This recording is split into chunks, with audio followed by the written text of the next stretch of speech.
Kinesics is a pretty complicated science in looking at the body and how it moves.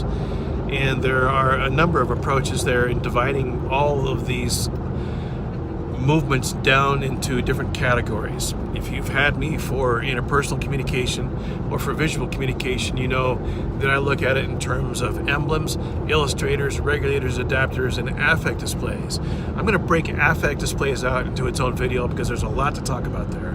So for this, we'll talk about emblems and regulators kind of stand alone. It's not until we get into the illustrators where we start to see certain signs of either truth, that what is being illustrated is in fact the truth, that the truth is being manufactured while they're illustrating that, or the truth has been rehearsed while they're illustrating that. So let me talk about emblems. Emblems pretty straightforward. These are culturally derived signs that we do with our hands, like the peace sign or hang loose, or we all know that one as well, right?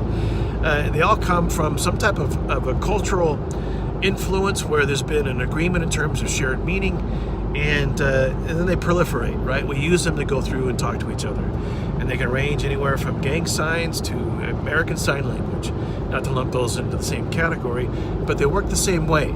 They tie it back to a denotative meaning and then a connotative meaning on top of that, and they become emblematic of what it is that we're trying to go through and say.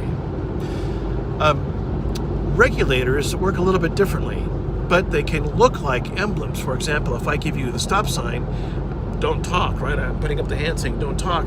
Well, that could be a regulator, but this could also be an emblem saying I have a question or please shut up, right? So none of these are really mutually exclusive to one domain or the other, and it all depends on the context in which we're using them in order for us to go through and determine what their meaning might be. So we can regulate by pointing at somebody. We can regulate by breaking away eye contact from the individual, turning a shoulder away from them as well, goes through and shuts it down. We can open up a passage by making eye contact, by tilting the head, by requesting turn cues. Those are verbal turn cues, but we can also do it by raising the eyebrows, putting the shoulders back, opening up our arms, making us more welcome that way, in terms of opening up a channel for us to go through and communicate in. So those are out of the way. We'll talk about adapters. Maybe I'll break that out in its own video because that gets into psychological and physiological manifestations. So I think I'll break that one out as well. So let's talk about this idea of illustrators. Now, the concept is pretty straightforward, and that is that we go through and we illustrate what it is that we're talking about, right?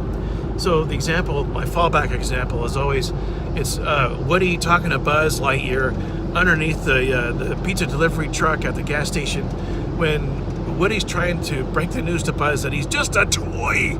You're just a plaything, right? And he uses this to go through and illustrate really just how big he really is, right?